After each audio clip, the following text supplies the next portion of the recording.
Welcome back to the show. My name is Cole Collier, and today we have special guest Brendan Boland. Brendan is from Little Rock, Arkansas, and he plays tennis for the Hogs here. He's a junior. Brendan, how are you doing today, man? I'm doing so good. That's Dude. Perfect. That's me. Yeah, that's you. I'm glad we got the right guy. I know scheduling can be kind of crazy these days. So, Brendan, starting off, tennis. What did that look like growing up? How long have you been playing tennis? Like, what did it look like transitioning from high school to college? Did you always know you wanted to play, that kind of thing? I mean, that's a really interesting question. I grew up because my dad was a coach. He coached college tennis at Virginia and Baylor. So I grew up around college tennis my whole life. And I just grew up around the guys, but I never played. I played anything else pretty much. I was like, man, my dad's gone all the time. I'm not fixing to play a sport that has him gone all the time for. And I was just like, I'm going to play basketball, I'm going to play soccer, I'm going to play anything else. But then as I got older, there's a bunch of people in my life that was like, man, you should look into tennis. You've had every single opportunity possible to be good at this sport. But I just kept pushing it off because another reason was I just couldn't control my attitude on the court. Tennis is pretty tough mentally. You're out there alone. College tennis is a little different, but when you're playing, you're out there alone. So you got to deal with all the emotions by yourself, which makes it pretty tough. And I just could not figure it out until, honestly, I started growing in my faith. And I'm still struggling with it a little bit on court, but once I started to understand more about my purpose, I was like, oh, yeah, maybe there's something past just hitting the ball, That makes sense, man. So you said you were playing other sports. When did, were you always having a dad as a coach? I would assume at home sometimes you're playing tennis with him. Was that kind of how it was, or did you not even start learning tennis until how old were you? What do you think? Yeah, no, I was always around it, but I wasn't necessarily playing tournaments. Okay. But I'd go hit with my brother. So I have an older brother. Sure. And I'd go hit with him, mess around on the tennis court. But it was really basketball and soccer until going into my sophomore year of high school is when I really started taking it serious. But once I started taking it serious, I went all in. Sure. So it was COVID happened, and then I was still training with my brother because it was the only thing that I could really do, and that was spring of freshman year. Okay. And then that was when I was like, man, I'm gonna start looking in tennis. And then God introduced a bunch of people in my life, and they were like, hey, you can play tennis. It can be fun. It doesn't have to be such a stressful thing. And there was just a bunch of family situations. So I was like, and then with COVID, you can't really play basketball and soccer with the team events because they canceled those. And tennis, you had a little social distancing going on. So so I started training, and then I just moved and went to an academy right away. Dang, that's cool. Yeah. So was that kind of a conversation of oh, hey, people in your life were like, hey, you're really good at this. You're talented at this naturally. Or was it just hey, everything in your life seems to be pointing to tennis. You should at least give it a try. I think it's a bit of both. Okay. I was pretty good at tennis. Sure. I just didn't know all the little things that come with tennis, footwork. Actually, a little bit of technique I understood. Yeah. But then how to win a match, the strategy involved. And obviously when you're younger, there's a lot less. Yeah. But still, people who were surrounding me, mentors, who were also pushing me in my faith, were also saying, hey, you should give this a go. You should, try to play this a little bit. Yeah, that's awesome, man. You mentioned your faith a couple times now. So I know we've talked a little bit off camera just about your faith and kind of how long that's been really a thing in your life. So what would you say, when did faith really start in your life, and then when did it become okay, this is impacting my game, this is impacting my relationships? When did that kind of start? Right.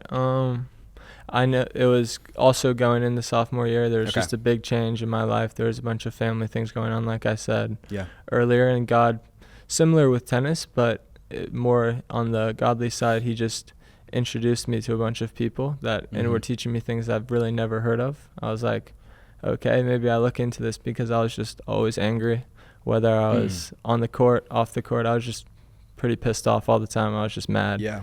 And then I couldn't really manage my emotions.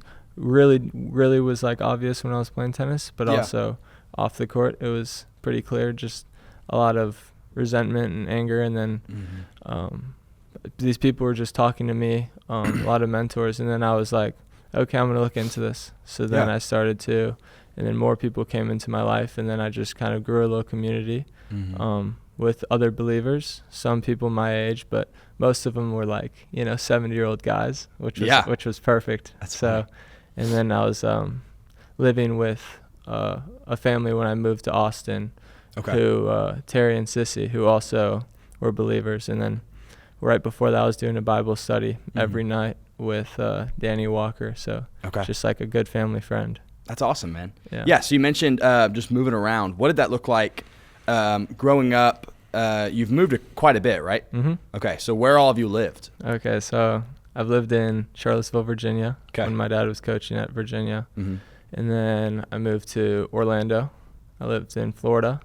And then I went to Waco, Texas. Mm-hmm. And then I went to Austin, Texas. And that was the first move. That wasn't really for my dad's job. Okay. That was more like for my tennis. Yeah. And after that, I was in Little Rock. Mm-hmm. And then obviously with tennis, you're traveling a lot. Sure. But with my situation, it was even more because it was like, okay, I'm here training in Austin. And once I moved to Little Rock, it was like I'm in Florida for 3 months. I'm in Minnesota for 3 months. Yeah. And then my family has always kind of been from Minnesota. Okay. So it's been a lot of moving and a lot of changing schools. That's crazy, man. Great. How did that affect your game and specifically like your faith and like how you see tennis in the perspective of like my Christian walk? How did that, like, moving a lot, affect that? Yeah, I think for my game, it was helpful in terms of I got to see a lot of new players. Yeah. And got to train with a lot of new guys. I think for my faith, it was also super helpful because I was put in a lot of uncomfortable situations Sure. that I didn't want to be in one bit. And it was like, man, I don't want to be moving schools and going and sitting at lunch for the first, week by yourself because it's just uncomfortable. But it's great because you can start. When I got older and actually had a faith, I was older, so I was more mature and I understood like it's not the end of the world. But when I was younger, it was a little harder to be like, alone in those situations you felt, but you really weren't. Totally. Yeah. Do you feel like part of that, did you find yourself specifically with tennis, and I'll go into this a little bit more with college ball as well, like moving around, do you feel like when you came into a new tennis program or a new program at all, even whether it be basketball or soccer or whatever you were playing at the time, do you feel like you had to like prove yourself a little bit, like when you were going into those situations, and do you think that maybe like affected like what you're talking about, like your emotions like on the court kind of thing? Yeah, I think I was always kind of upset at life, but I also think still is sometimes that, with the coaches, you're just trying to prove yourself, trying to show the guys around you that you are pretty good at the sport. And, I had to adjust coming to college as well because it was the first time. It was like when you're at academies and stuff, they kind of try to have a team culture. Everyone's trying to win together, but obviously you're still individual. So you're still doing stuff for yourself. Yeah. And that did help me with my faith when I started playing better because it was like, this isn't about me. It's like how I treat others, how I represent myself on the court for God is when I started actually controlling myself.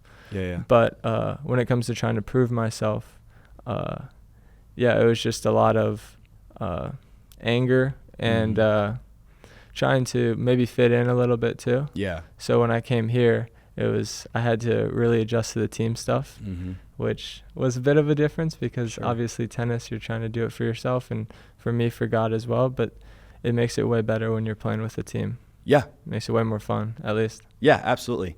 That's what I wanted to go into next is your life now in college, playing tennis for the University of Arkansas. So starting off, obviously, anyone who watches tennis, right, the most successful tennis players are not Americans typically, right? You have, the Federer was probably like the biggest American, like off the top of my head, but even like, you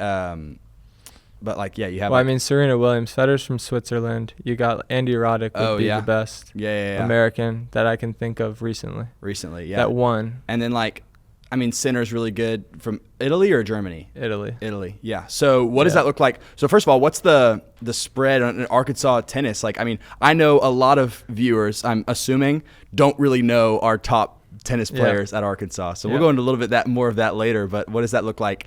Are you one of the only Americans, or has that been an issue if it is, like that kind of thing? Yeah, we got one other American on our team. Really? So we got, I could try to name everyone. How many are there? We got 9 guys. So we got Little Rock. Okay. That's me. Uh-huh. Then we got Austin, Texas. Then we got. So those are 2 Americans. So those are the 2 Americans. Okay. I got those on locks. Okay. And then we got Spain. Okay. Croatia. Slovakia. Okay. Czech Republic. So that's 6. France. Okay. That's 7. This is gonna be tough. You got it. Okay, I'm gonna think about it. Are they all Europe? Are most of them Europe? Most of them are Europe. That's what I figured. Yeah. So what does that look like for you? I mean, being one of 2 Americans, like, does that, what we were talking about earlier of like proving yourself, do you feel like you have to do that more? Because like, like the fact that y'all are 2 to 7, like it means Arkansas is looking for more foreign people than they are natives. So what does that look like for you walking into an area like that, in a situation like that? Israel, by the way, that's one of them. Israel, okay. Yeah. I think it's great for the culture. There's a lot of guys from different cultures. If you manage it right, like our coach does, I think it's a great thing. Yeah. Because it's just so cool to be around a bunch of guys from different spots to learn new things and to be like how to live a life and try to like adjust to how they think and, teach them things about what I think. Okay. And then in terms of for my tennis, it's tough because it's a sport where there's the whole world, you're not competing against other juniors from America. Like when you're getting recruited, you gotta be good enough where it's not like, oh, I'm one of the best guys in America. You also have to be one of like the better juniors in the world, who obviously want to go to college because a bunch of guys are first trying to go pro. So, and there's starting to be more and more people trying to go to college. But once you are trying to get up and talk to coaches, you also realize, hey, they're also looking at other guys not from here. Yeah, right. That are, playing tournaments and stuff that, maybe are a higher level or whatever. You know? And a lot of those guys, I'm assuming, were they start like training from like childhood or? Yeah, no, most of the guys, but also the good American tennis player juniors are all starting super young, like, 4 or 5. 6. So does that make you feel behind at all? Yeah, I also always thought, like, my grandpa always told me, he was like, you got to take advantage of the opportunities that you're having. I was like, whatever, know. And then come now, I'm like, well, I wish I took advantage of being around a bunch of tennis guys younger. Sure. I think it also helps me because, like, they've been playing the sport for so long, and I'm just, like, excited to go to practice. That's awesome. And I think it's something, too, that where it's like I'm still feel like I'm always improving. Yeah. And when you've been doing something so long, it's hard to see, like, little improvements, and I think that can bother some of the guys on my team. That's fair. And honestly, I think it's a testament to you as well, like really taking it seriously, like, high school, like, and then like being one of 2 Americans on an SEC tennis team. I think it's a testament to you and testament to your work ethic. And like you said it, but when I picked it up, like that was it. Like I went all in on this. And so I appreciate that. I think it's a testament, to you and your work ethic. And dude, kudos, man. That's huge. So to go back to a little bit of like faith, like with guys that, are from different cultures, like I'm sure that's really fun, but do you ever like run into just conversations with the Lord of like, hey, like, I don't know how to enter this conversation, but I feel like I need to, or like, even with like, the guy from Israel, like I would assume like something about like, their religion or whatever, but like, how does that, differ, that kind of thing. And even though like Christianity is still pretty big in Europe, like, do you run into any like, differences as far as that goes faith-wise? Yeah, I think there's a lot of questions about like just why. Okay. Like, why am I carrying myself this way, or why am I not partaking in certain things that are going on? Like, why am I trying to stay out of it, or going along and maybe not like, drinking or doing whatever it is that is going on that's, fun, which is fun, but I just am not involved in it because there's just something deeper for me, and it's God. And it's, when you're reading through the word, you're like, maybe this isn't what God wants. And there's been a lot of like, maybe like hurt in my life. That's like, this is first, yes, it's for God, but it's also not necessarily ideal for my tennis or just for me personally in my life. Like, what I want to do, but sometimes they look at me like I'm like, you know, an alien almost. Sure. Like, Yeah. Like, what's going on, man? Like, yeah, lock in a little bit. and I'm sure a lot of listeners that even are in the faith, not even in sports, would sympathize with that. I mean, like with,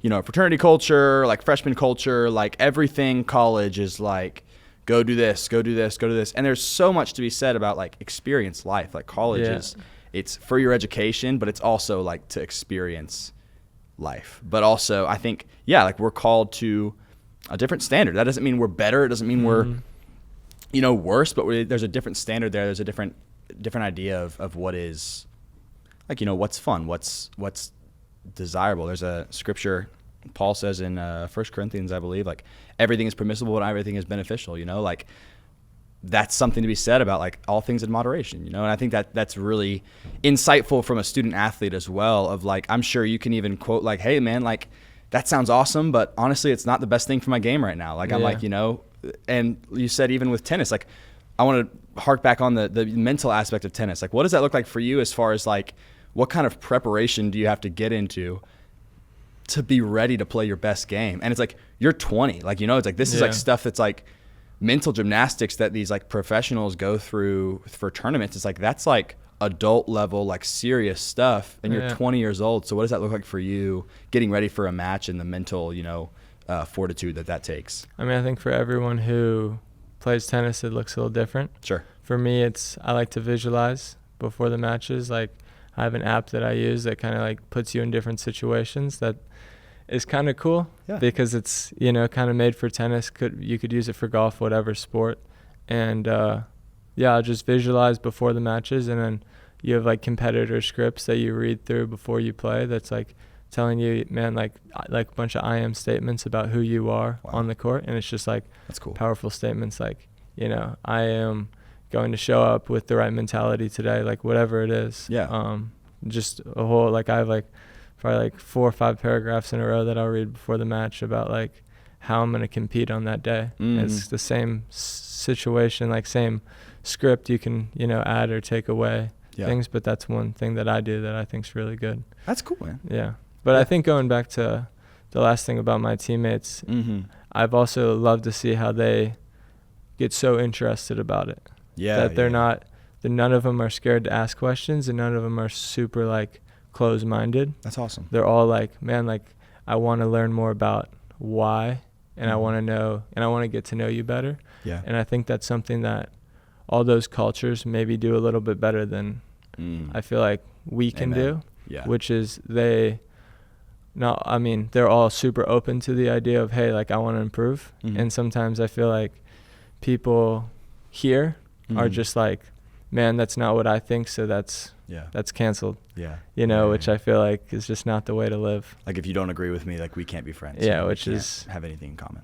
Which I don't love. But all of them like will adjust to my ideas, and then we'll listen and be like, well, what do you think about this? And they ask tons of questions, try to get me caught off guard. So that's where I'll be praying. I'm like, God, like help me answer these.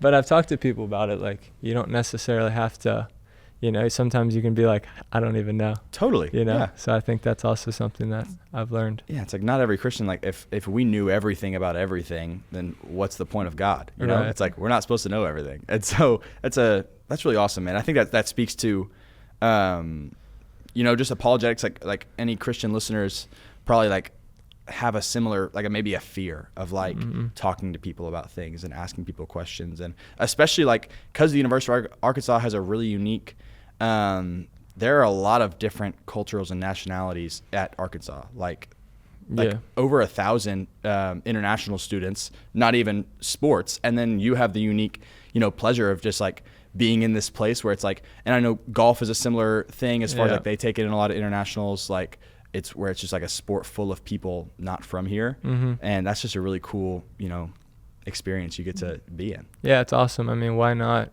take the best guys and try to make the best team, you know? I think some people like the fact that a team's full of Americans, and I think that's good. Sure. But also, like, if you're trying to create the best team, whether it's just tennis-wise, you know, maybe you're not going to find the best guys in America at this point. Maybe. Statistically and speaking. we're getting better. Sure. We were pretty good in, like, the 80s, 90s, and Yeah. Now, there for a little bit, our professional tennis was kind of down. Mm-hmm. You know, I mean, depends on what down is. I think there's still a lot of good players at that time. Right. Of but, course. you know, we're on our ups. Let's go, man. Hey, go America, man. Yeah. Tennis in No, America, honestly. y'all. And that's actually a great segue into the last thing I want to talk about. We got about 5 minutes left.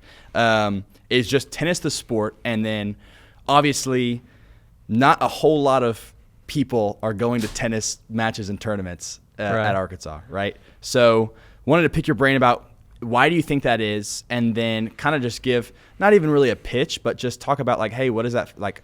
How would you love to see tennis engagement going forward? All right. So first off, you got to tune in. You got to pay attention to what's going on because we're getting better. Yeah. We're pretty good. You know, last year we had a lot of good wins. The year before we had some good wins. Mm-hmm. And is that mainly singles or doubles? Just in total. So in the fall season, it's like individual stuff, and in the spring, it's like we take our guys and play line up 1, 2, 3, 4, 5, 6. Yeah. And then doubles 1, 2, 3. Okay. And then you know the matches you win get you points in first to 4.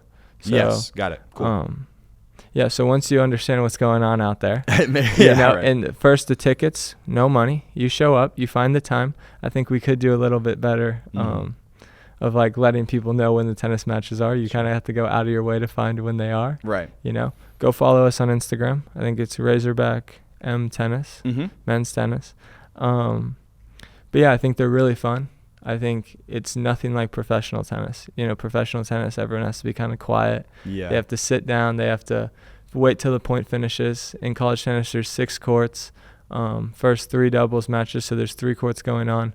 Everyone's loud. Everyone's being obnoxious. You're close enough to the guys where you can say whatever you want, you know, like up to a certain point. But, you know, like unlike, you know, football, you can't go start really talking crazy. No. If you're a fan, like it's more engaging. It's more fun to, I think, to go to a tennis match in a lot of ways because you're actually like, you can affect the way they're playing. Yeah, you know, absolutely. You can actually like bother them. You know, they're close enough to where they're actually listening. You know, if you bring up, you know, maybe their mom. I'm not saying you bring up their mom, but I'm just saying if you bring up their mom, they can hear you. Right. You know, you bring up their girlfriend, they can hear you. And that's all public information. I mean, you can do some digging on the internet. You can figure out these Y'all do research. Y'all show up to the Razorback men's tennis matches. Yeah. Y'all follow us on Instagram. Y'all get our, you know, numbers up. Yeah. And then we'll have more people, and the more people, the better. I think huge, man. The atmosphere at a tennis match can be so loud. We got, you know, 6 indoor courts, and we got 11 outdoor courts. Wow. Over by the rec facility. And, you know, once you go there one time, you'll be like, I want to come back. So just give it a go. Yeah. Give it a chance. I'm telling you, it'll be worth it. That's awesome, man. And is it Billingsley? Is that what it's called? Billingsley Tennis Center. It's a big metal building with a Razorback on it right by the UREC fields down Razorback Road, if you know where that's at. It'll be so worth it. Yeah, that's awesome, man. When's the next home tournament? So we got an individual tournament. It's like a PTT, so it's like a low-level professional tournament. Okay. So everyone's going to be playing for Arkansas, but also for themselves in the tournament. And that's, I think, November 3rd. Okay. Or October, maybe it starts October 26th and ends November 3rd, or it starts November 3rd, ends November 9th.